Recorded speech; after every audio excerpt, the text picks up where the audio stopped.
I'm truly humbled to be here today, and it's a great honor to win this award.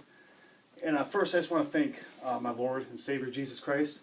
None of this would have been possible for Him today to give me this fantasy football award that I gave myself.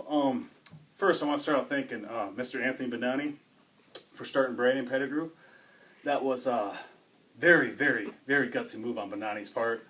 And I also want to point out that was the Peyton Manning game where he went off for 60 points. It just proves in the first game of the year, my team faced the adversity and had the intentional fortitude and was able to overcome the pressure and pull out the W. Also can't forget Kirk for starting Mr. Colin Kaepernick on the road against that Seattle defense. That was a very bold strategy. Raji! Of course. I can't forget. None of this would be possible if it wasn't for the man, the myth, the legend, Mr. Reggie Bush. It's true in this game of fantasy football. Running backs are the key to victory. And when you draft a quarterback in the first round like yours truly, you get a lot of criticism. And after I went QB tight end with that almighty wraparound pick, by the way, thanks Commissioner Zeff for screwing up that draft order, a lot of people say some hurtful things. And a lot of hateful comments were thrown out in my direction. But there was one person that showed compassion and support. Mrs. Lauren Zebula said, and I quote, "Have fun at running back, Pat." Just can't tell you how much those comments meant to me. It was the emotional support in my time of need. Pat, I think she was being sarcastic with you. What are you saying? Why would she be so hurtful? Oh, she was smack-talking me? Are you sure? Pretty confident, yeah. Wasn't she the one that drafted C.J. Spiller in the first round? Yes, 5th overall. Moving on, I also want to thank Mr. Kyle Elliott. Going into that third round matchup of the year, he had the #1 ranked team in the league.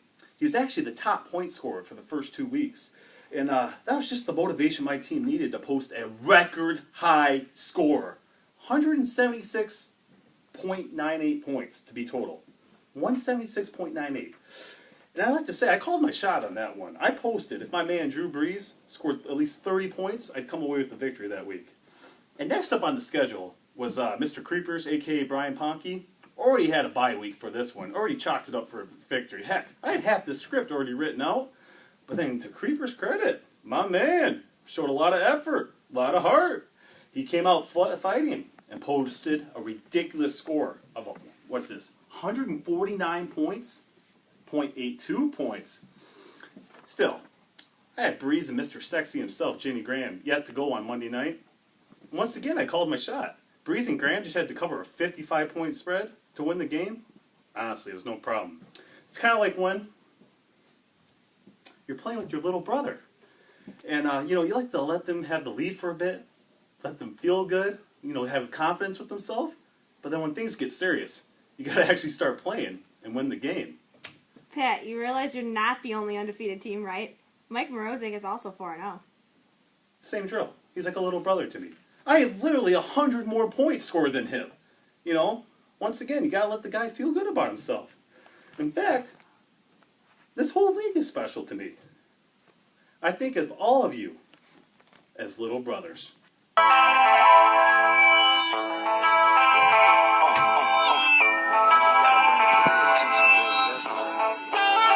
better watch who you talking